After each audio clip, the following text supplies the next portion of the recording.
Hello learners well welcome. आज के session में हम करेंगे नरेशन पार्ट 2। अर्लियर वीडियो में हमने किया था पार्ट 1, जिसमें हमने सीखा कि कैसे हम एसरेटिव टाइप के सेंटेंसेस को डायरेक्ट से इनडायरेक्ट में चेंज कर सकते हैं। हमने कुछ रूल्स सीखे थे, टेंस चेंज सीखा था, कैसे हम टेंस चेंज करते हैं जब डायरेक्ट से इनडायरेक्ट में टेंस या वर्ब चेंज करते हैं, कैसे अदर चेंजेस होते हैं और कैसे हम पर्सन चेंज करते हैं। तो आज स्टूडेंट्स एसरेटिव पे ही आज हमारा ये वीडियो रहेगा, लेकिन उसमें हम डिस्कस करेंगे कुछ ऐसे केसेस जहाँ पे ये जो चेंजेस थे टेंस या जो अदर चेंजेस हैं वो एप्लीकेबल नहीं रहते। ऐसे कुछ केसेस हैं जिनको हम एक्सेप्शनल केसेस कहते हैं। तो आज की वीडियो में हम एसरेटिव सेंटेंसेस में एक्सेप्शनल केसेस भी डिस्कस करेंगे। तो लेट्स स्टार्ट। तो देखिए लर्नर्स, एक्सेप्शनल बेसिस पे एसरेटिव टाइप का जो भी हम करेंगे एक्सरसाइज 1 है, और जो हमारी एक्सरसाइज 1 है ये रहेगी आपकी बेस्ड रूल 1 पे। तो एक्सरसाइज 1 को सोल्व करने से पहले हम देख लेते हैं कि कुछ रूल्स सीख लेते हैं एक्सेप्शनल केसेस के। देखिए आमतौर पे जनरली हम किसी भी नरेशन को स्टार्ट करते हैं तो हमें बाहर के पार्ट में सेड टू या अकेला सेड मिलता है, जिसको हम सेड टू को टोल्ड में बदलते हैं और जो सेड है उसको सेड एज इट इज रखते हैं।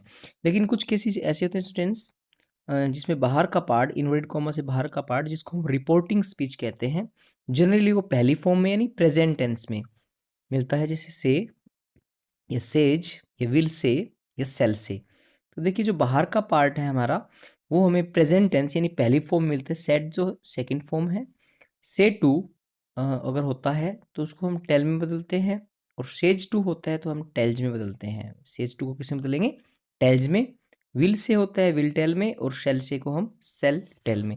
तो देखिए अगर बाहर का पार्ट जो हम बात करें जैसे यहाँ पे इन्वर्टेड कॉमा से बाहर का पार्ट, अगर ये हमारा प्रेजेंट टेंस में यानी पहली फॉर्म में होता है या फ्यूचर टेंस में यानी विल सेल के साथ होता है, तो अंदर के पार्ट में कुछ ऐसे केसेज हैं, ऐसी चेंजेस हैं जो हमें नहीं करने हैं। हमें ना ही तो किसी तरह का टेंस या वर्ब चेंज करना है, ना ही हमें किसी तरह की एडवर्ब या अदर चेंजेस करने हैं। हमें केवल एक ही चेंज करना है, वो है पर्सन चेंज। पर्सन चेंज आपका हर सिचुएशन में हर केस में होगा, चाहे वो किसी भी तरह का हो, इसमें कोई एक्सेप्शन नहीं है। तो हमें जब भी हमारे बाहर का पार्ट होता है से टू, सेज टू या विल से टू या सेल से टू, तो फर्स्ट थिंग हमें क्या याद रखनी है कि अंदर के पार्ट में हमें टेंस जो है वो चेंज नहीं करना है। अंदर के पार्ट में जस्ट हमें टेंस को एज इट इज रखना है। जिस टेंस में आपका डायरेक्ट है उसी टेंस में आपका इनडायरेक्ट रहेगा। कोई अदर चेंजेस भी नहीं करने, जैसे हम दिस को दैट में बदलते हैं, नाउ को देन में। लेकिन इस केस में हमें ऐसा नहीं करना है। जस्ट हमें पर्सन जो है चेंज करना है, वो हर सिचुएशन में हमें चेंज करना होता है। तो देखिए अभी हम स्टार्ट करते हैं इस पेज पे जो हमारी एक्सरसाइज। तो देखिए एक्सरसाइज 1 का जो हमारा फर्स्ट यहाँ पे एग्जाम्पल हम करने जा रहे हैं, he says to me you are doing well now. तो देखिए जो पहला ही हमारा क्वेश्चन है एक्सेप्शनल केसेस के, ये जैसे कि हमने डिस्कस किया है कि इसके जो बाहर का पार्ट है जिसको हम रिपोर्टिंग स्पीच कहते हैं, ये जनरली आपको सेड नहीं से या सेज मिलेगा, और इसको हमें फिर किस में बदलना होता है according to rule? Says to होता है तो हम इसको चेंज करते हैं टेल्ज में। किस में चेंज करते हैं हम इसको? टेल्ज में। तो देखिए ही टेल्ज मी, इन्वर्टेड कोमा हटा के मैं वही, क्योंकि एसरेटिव टाइप के सेंटेंस है तो हमारा इन्वर्टेड कोमा हटाने पे हमें क्या लगाना होगा? दैट। अब देखिए इन्वर्टेड कोमा हमने रिमूव कर दिया, अब हमारे पास होता है सब्जेक्ट यानी यू, सेकंड पर्सन है, हमें बदलना है ऑब्जेक्ट के अकॉर्डिंग। तो देखिए यू को हमें बदलना है ऑब्जेक्ट, और ऑब्जेक्ट हमारा क्या है यहाँ पे? मी है। तो जैसे यू का सब्जेक्टिव केस यू होता है तो हमें मी का भी सब्जेक्टिव केस देना है, तो वो क्या होता है? आई। अब ये देखिए यहाँ पे जनरली हम क्या करते हैं कि जब इज एम आर होता है तो उसको हमें वाज वर में चेंज करना होता है। लेकिन जब हमें बाहर का पार्ट हमारा सेज है या से है तो हमें अंदर टेंस चेंज नहीं करना है। तो हमें आर को, दो हेल्पिंग वर्ब और होती है जो इसके साथ इज एम और आर, ये तीन चीज़ें होती है उसी टेंस में रखने के लिए हमें। तो देखिए जब यू के साथ उस केस में आर है उसी टेंस में, तो आई के साथ उसी टेंस में हम क्या अप्लाई करेंगे? एम। और हमारा अगर सिंगुलर सब्जेक्ट होता ही सी तो हम इज अप्लाई करते। तो देखिए he tells me that I am doing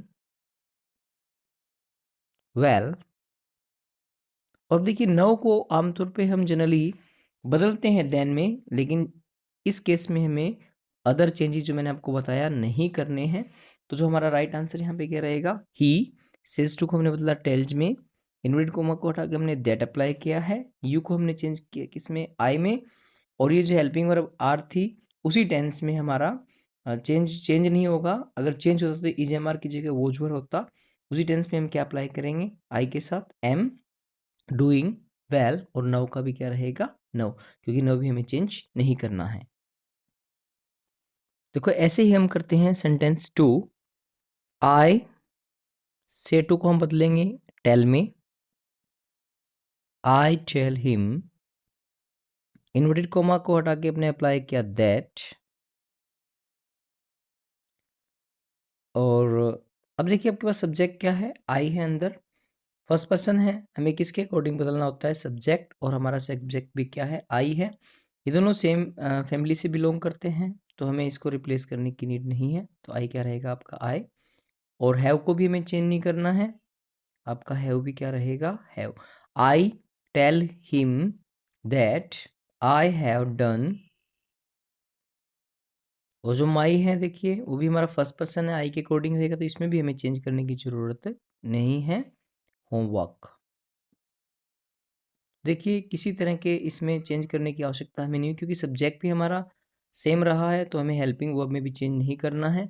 अगर यहाँ पे आपका सब्जेक्ट सिंगुलर प्लूरल होता तो हम इसको, क्योंकि यहाँ पे हैव है तो एक और हेल्पिंग वर्ब भी कौन है, हैज और हैव दो एक साथ रहते हैं।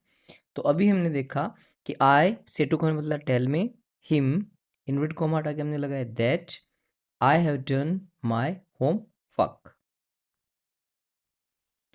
थर्ड क्वेश्चन देखिए, शी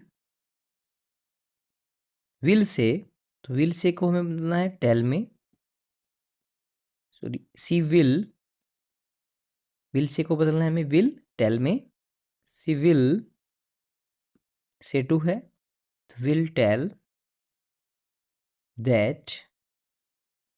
अब देखिए हमें इन्वर्टेड कॉमा को रिमूव करके हमें दैट लगा दिया। अब यू को बदलना है मी के अकॉर्डिंग, तो लाइकवाइज मी का जो फर्स्ट केस होता है आई होता है, तो यू को हम किसे रिप्लेस कर देंगे, आई। अब देखिए यहाँ पे विल है, जब यहाँ पे विल है तो इसके साथ एक हेल्पिंग वो और भी रहती है शेल, क्योंकि एक कोऑर्डिनेशन में रहते हैं शेल और विल।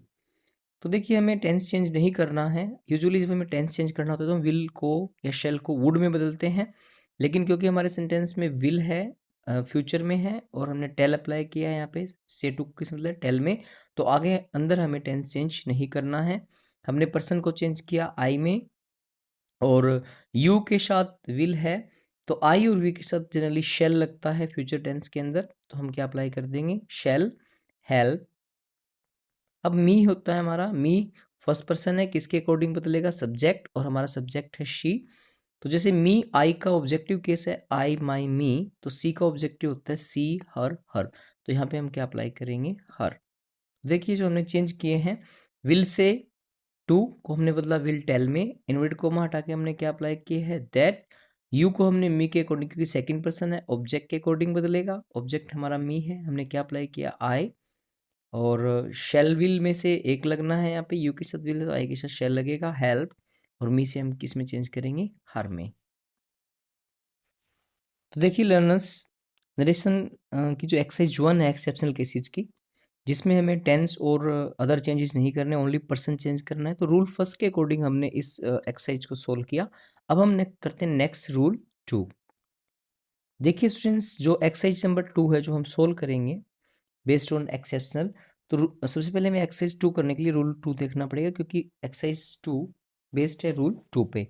तो यदि इन्वर्टेड कोमा के अंदर, सबसे पहले हमने रूल फर्स्ट में देखा, इन्वर्टेड कोमा के बाहर की हम चीज़ें देख रहे थे, अगर से, विल से या सेज टू या विल या सेल से होता तो हम अंदर टेंस और वर्ब नहीं बदलते। अब हम देख रहे हैं इन्वर्टेड कोमा के अंदर क्या क्या चीज़ें हो, तो हमें उनमें टेंस या अदर चेंजेस को करने की ज़रूरत नहीं है। तो देखिए पहला पॉइंट जो हम कर रहे हैं यहाँ पे, यूनिवर्सल ट्रूथ स्टेटमेंट हो, तो कोई भी स्टेटमेंट ऐसी हो जो यूनिवर्सल ट्रूथ हो, जो हम कह सकते हैं एक सच्चाई की बात हो जिसको सभी मानते हो, तो वहाँ पे भी आपको अंदर इन्वर्टेड कॉमा के अंदर कोई ऐसी बात कही गई हो जो यूनिवर्सल ट्रूथ हो, यानी एक ऐसी सच्चाई जिसको सब मानते हो, सार्वभौमिक सत्य जिसको हम बोलते हैं।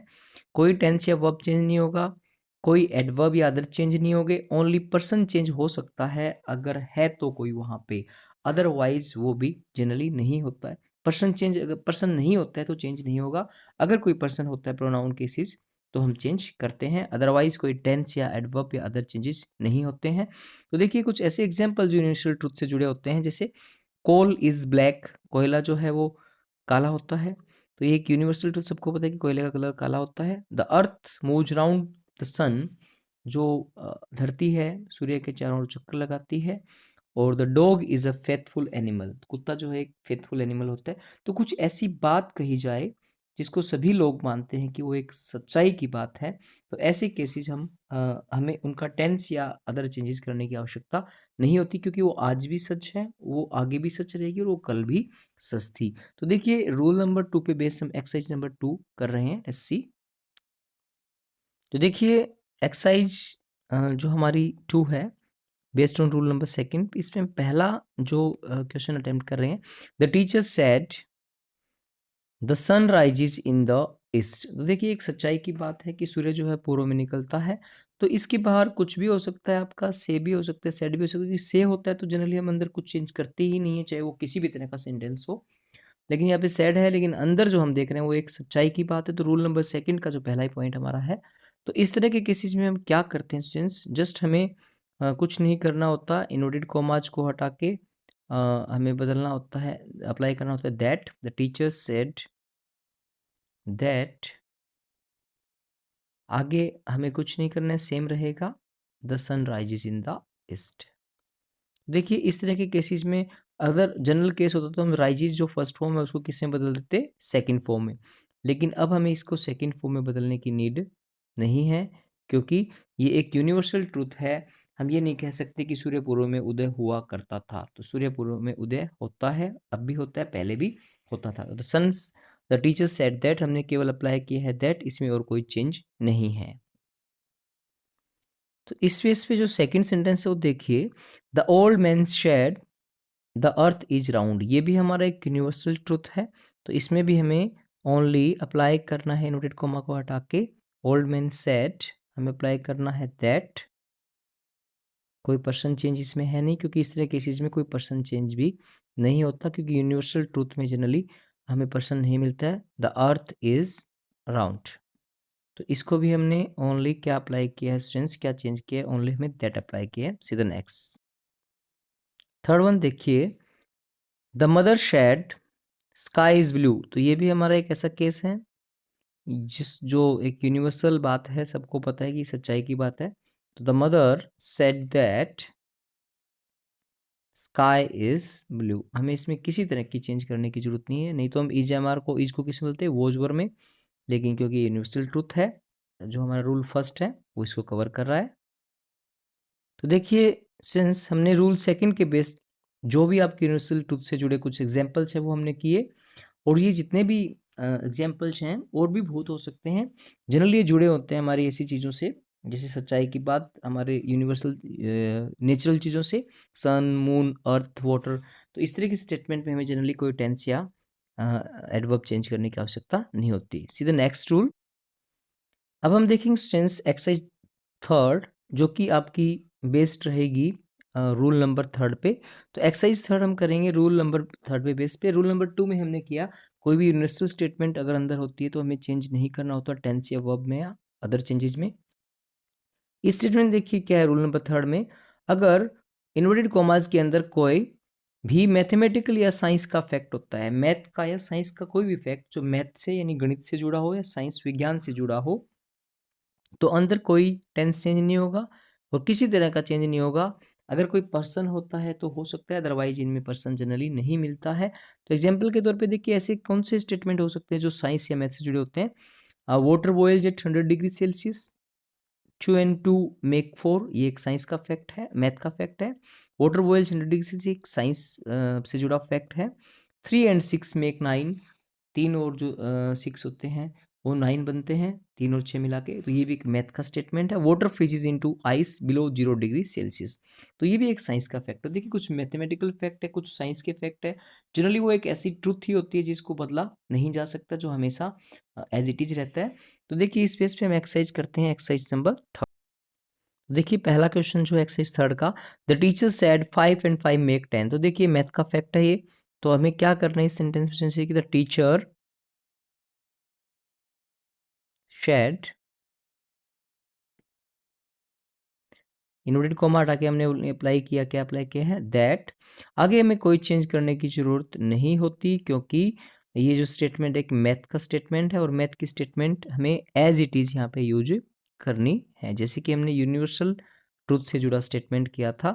तो 5 and 5 मेक 10, ये एक मैथ से जुड़ा फैक्ट है, इसलिए हमें ओनली इन्वर्टेड कॉमा हटा के दैट अप्लाई करना है और कोई चेंज नहीं करना है। See the next. सेकंड देखिए, the old man said water is tasteless. तो लाइक वाइज सेम चीज़ है, हमें इन्वर्टेड कोमा हटा के हमें दैट अप्लाई करना है और हमें किसी तरह का कोई इसमें चेंज नहीं करना है। The old man said that water is tasteless. Third one देखिए, the mother said to the child 3 times 8 is 24। तो देखिए मदर ने कहा बच्चे को कि 3 टाइम्स जो है ना 8 होता है, 3 गुणा 8 वो 24 होता है। तो 3 और 8 के अगर मल्टीप्लाई करेंगे तो 8 24 होगा। तो ये भी एक मैथमेटिकल फैक्ट है। तो इसमें भी हमें कोई चेंज नहीं करना है। जैसे सेड टू को हमने किस में बदलना है, स्टेटमेंट वाले सेंटेंस में टोल्ड में। The mother said, mother told, और इन्वर्टेड कोमा हटा के किसको बोला है उसने, ओके चाइल्ड को। तो ऑब्जेक्ट भी यूज करना है, मदर टोल्ड द चाइल्ड, और इन्वर्टेड कोमा हटा के हम क्या अप्लाई करेंगे, दैट। आगे हमें कोई चेंज नहीं करना है। 3 times 8 is 24। तो देखिए स्टूडेंट्स, रूल थर्ड पे जो कुछ बेस सेंटेंसेस थे हमने सोल्व किए। तो देखिए रूल थर्ड हमने किया कि कोई अंदर मैथमेटिकल या साइंस का फैक्ट होता है जो साइंस में से जुड़ा हो, तो उसमें भी हमें टेंस या कोई और चेंजेस अंदर के पार्ट में या पर्सन भी जनरली में नहीं होता, चेंज नहीं करना होता। सी the next rule, this is rule number 4 हम बात कर रहे हैं यहाँ पे। तो ये भी आपका बेस्ट रहेगा। जैसे कि हमें कोई भी टेंस चेंज नहीं करना है अगर अंदर इन्वर्टेड कोमा के कोई प्रोवर्ब या कहावत है, जैसे कोई भी ओल्ड सेइंग बोलते हैं जिसको हम, तो कोई टेंस कोई पर्सन जनरली कोई अदर चेंजेस नहीं होते हैं इस तरह के केसेस में। तो देखिए कुछ एग्जांपल्स देखिए, क्योंकि जनरली प्रोवर्ब्स बच्चों को पता नहीं होती है, थोड़ी हमें इंपॉर्टेंट प्रोवर्ब्स यहाँ पे डिस्कस कर रहे हैं। जैसे honesty is the best policy, तो एक ऐसी स्टेटमेंट है जो एक प्रोवर्ब है, कहावत है कि ईमानदारी सबसे अच्छी नीति होती है। Cleanness is next to godliness, सफाई है जो भगवान का दूसरा रूप होता है बोलते हैं। Barking dog seldom bite, greed is curse, और a drowning man catches at a straw. तो इस तरह के कई एग्जाम्पल्स होते हैं जो प्रोवर्ब से जुड़े हैं। तो कुछ प्रोवर्ब्स की लिस्ट हमें एक्स्ट्रा में भी पढ़नी है इसके लिए। तो ऐसे अगर कोई भी सेंटेंस में प्रोवर्ब मिलता है तो प्रोवर्ब को भी हम चेंज नहीं कर सकते। प्रोवर्ब में किसी भी तरह का चेंज हम नहीं कर सकते हैं, बस इन्वर्टेड कॉमा को हटा के हमें दैट अप्लाई करना है और हमें किसी तरह का चेंज नहीं करना है। Let's start the exercise number 4। देखिए एक्सरसाइज 4 का फर्स्ट क्वेश्चन है कि the lady said a friend in need is a friend in deed. तो देख अच्छा मित्र जो होता है जो जरूरत में काम है वही वास्तव में मित्र होता है, इंडीड काम होता है वास्तव में। तो देखिए यहाँ पे स्टूडेंट्स हमें इन्वर्टेड कॉमा हटा के ओनली दैट अप्लाई करना है, बाकी किसी तरह का कोई हमें चेंज आगे पीछे नहीं करना है। The lady said that a friend in need is a friend in deed. See the next. ऐसे ही सेकंड क्वेश्चन में हम देखेंगे, the leader said where there is will there is a way, जहां चाहा वहां रहा। तो इस केस में भी देखिए हमें दैट अप्लाई करना है। इन्वर्टेड कोमा से पहले भी कुछ चेंज नहीं करना, इन्वर्टेड कोमा के बाद भी, यानी इन्वर्टेड कोमा के अंदर जो चीज उसमें भी हमें कोई चेंज नहीं करना है। ये नहीं कि इसको हम वॉज वर में बदल देंगे, ये नहीं करना है, क्योंकि ये एक प्रोवर्ब है, एक कहावत है। तो इस तरह से क्वेश्चन जो प्रोवर्ब से बेस्ड होते हैं उनमें कोई चेंज नहीं होता। तो देखिए हमने रूल फोर्थ बेस पे जो ऐसे कुछ एग्जांपल्स किए हैं जो जनरली प्रोवर्ब होते हैं। तो इस तरह से जुड़े और भी कुछ प्रोवर्ब्स आपको स्टूडेंट्स आप सर्च कर सकते हैं, गूगल कर सकते हैं, या अदर आपको कहीं बुक्स में मिल सकती है। तो सी द नेक्स्ट रूल। तो रूल नंबर 5 देखिए, यदि इन्वर्टेड कोमा के अंदर कोई हिस्टोरिकल फैक्ट आई, इतिहास की कोई बात आई, तो किसी तरह के भी हमें चेंज नहीं करने। जनरली इनमें भी पर्सन चेंज का ऑप्शन भी नहीं मिलेगा आपको, पर्सन जनरली नहीं मिलते हैं। तो देखिए कुछ एग्जांपल्स देखिए ऐसे जो हिस्ट्री से जुड़े, इतिहास से जुड़े। इंडिया गॉट फ्रीडम इन 1947, ये एक इतिहास की बात है। महात्मा गांधी डाइड ऑन 30 जनवरी 1948, ये भी एक सच्चाई की और हिस्ट्री की बात है। The Russian revolution took place in 1917। तो रशियन जो क्रांति है वो 1917 में शुरू हुई। तो इस तरह से हम देखते हैं कुछ ऐसे स्टेटमेंट जो हमें पास्ट के बारे में बताते हैं, हिस्ट्री के बारे में बताते हैं, तो उनके अंदर भी हमें इन्वर्टेड कोमा को हटा के दैट अप्लाई करना है, इसके अलावा कोई चेंज नहीं करना है। Let's see the exercise 5। देखिए क्वेश्चन फर्स्ट है एक्सरसाइज 5 का। He said to us the English came to India after the Portuguese. पुर्तगालियों के बाद इंग्लिश यानी अंग्रेज लोग इंडिया में आए थे। तो ये भी एक हिस्ट्री की बात है। हमें दैट अप्लाई करना है। इन्वर्टेड कोमा से पहले कोई चेंज नहीं, इन्वर्टेड कोमा के बाद भी किसी तरह का कोई चेंज हमें नहीं चाहिए। The English came second form है तो केम सेकंड ही रहेगी, एट प्लस थर्ड नहीं बदलना है क्योंकि एक हिस्टोरिकल फैक्ट है। Let's see the next. ऐसे देखिए जो क्वेश्चन 2 है, teacher said Pandit Jawaharlal Nehru was the first prime minister of India. देखिए ये भी एक ऐसा स्टेटमेंट है स्टूडेंट्स जो कि टोटली हम कह सकते हैं कि हिस्टोरिकल फैक्ट है। तो इसमें भी हमें इन्वर्टेड कोमा से पहले और इन्वर्टेड कोमा के बाद कोई चेंज नहीं करना है। हमें बोलना है the teacher said that Pandit Jawaharlal Nehru was the first prime minister of India. Otherwise अब वॉज वर्ड को हैड भी नहीं बदलते हैं, लेकिन हमें यहाँ पे वॉज का वॉज ही अप्लाई करना है क्योंकि हिस्टोरिकल फैक्ट है। देखिए स्टूडेंट्स रूल 5 पे बेस हमने कुछ इंपॉर्टेंट इस पे एक्सरसाइज भी की है और कुछ हमने जाना है कि हिस्टोरिकल फैक्ट्स कैसे होते हैं और एग्जाम्स में किस तरह के पूछे जाते। तो ये इंपॉर्टेंट्स कुछ एस्पेक्ट्स या कुछ हम कह सकते हैं फैक्ट्स थे। इनको आप और भी ऐड कर सकते हैं, गूगल कर सकते हैं, अदर बुक से पढ़ सकते हैं। तो सीधे नेक्स्ट रूल नंबर 6 देखिए students.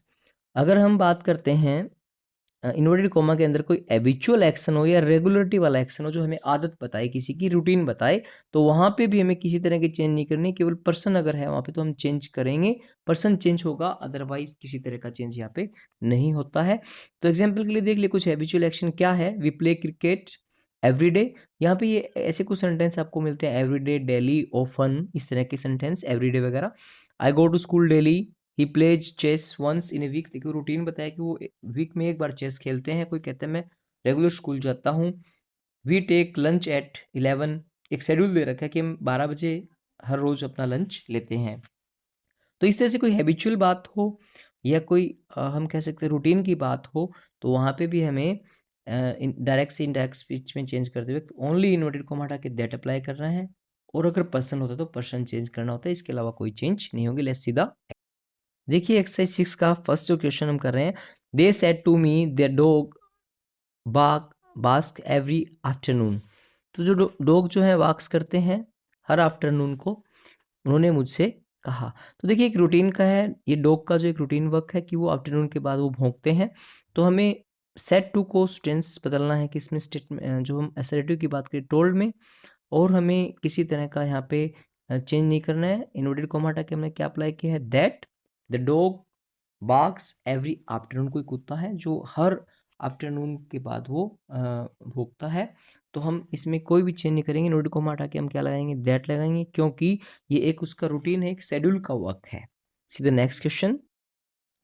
The mother said to me my grandfather does yoga every morning. ये भी देखिए एक रूटीन बताया गया है। मदर सेड टू मी को हमने किसने बदला है, mother told me, sorry Mohan told me, और इन्वर्टेड कोमा हटा के दैट लगाना है। और देखिए माई ग्रैंडफादर, अब माई देखिए एक सब्जेक्ट फर्स्ट पर्सन का सेकंड केस है। आई माई फर्स्ट पर्सन हमारा सब्जेक्ट के अकॉर्डिंग बदलते हैं। सब्जेक्ट में हमारा मोहन एक नेम है, नेम को हम मानते हैं ही। तो जिसे देखिए माई जो है आई का सेकंड है और मोहन के अकॉर्डिंग बदलेगा। मोहन को हम क्या मानेंगे, ही। तो ही का सेकंड केस क्या होगा, हिज। तो यहाँ पे माई को हम किससे रिप्लेस कर देंगे, his grandfather does yoga every morning, और हमें किसी तरह का चेंज वहां पे नहीं करना है। हमें ओनली इन्वर्टेड कोमा हटा के दैट लगाना है, सेड टू को टोल्ड में बदलना है, और माई को हमें फर्स्ट पर्सन का सेकंड यानी केस है आई माई, तो हमें मोहन के अकॉर्डिंग किस में बदल देना है, हिज में बदल देना है, क्योंकि ये भी एक रूटीन का वर्क है। तो स्टेंस देखिए हमने रूल 1 to 6 हमने किया। रूल 6 में हमने हैबिचुअल या कोई भी ऐसा एक्शन देखा जो रूटीन का है, तो उसमें हमें किसी तरह का चेंज नहीं करना है, ओनली पर्सन चेंज हमें करने की नीड होती है। अगर हैबिचुअल एक्शन है तो अगर कोई प्रोनाउन के साथ तो हम चेंज करते हैं, अदरवाइज हमें टेंस या वर्ब या और चेंजेस करने की नीड नहीं है। तो हमने 1 से 6 रूल देखे स्टूडेंट्स। जनरली आज के जो क्वेश्चन थे एक्सरसाइज थी, और रूल्स थे वो जनरली बेस्ड थे असर्टिव सेंटेंसेस के एक्सेप्शनल केसेस पे। तो हमने डिस्कस किए हैं और होप कि आपको ये काफ़ी हेल्पफुल रहा होगा। तो इन द नेक्स्ट वीडियो हम डिस्कस करेंगे नरेशन जो है जो बेस्ड रहता है इंटरोगेटिव टाइप के सेंटेंसेस पे। असर्टिव के बाद हम इंटरोगेटिव टाइप के सेंटेंसेस को हम one by one step by step solve करना सीखेंगे, डायरेक्ट से इनडायरेक्ट में हम इनको कैसे चेंज करते हैं। So thanks for watching this video. Please like and subscribe for such more updates.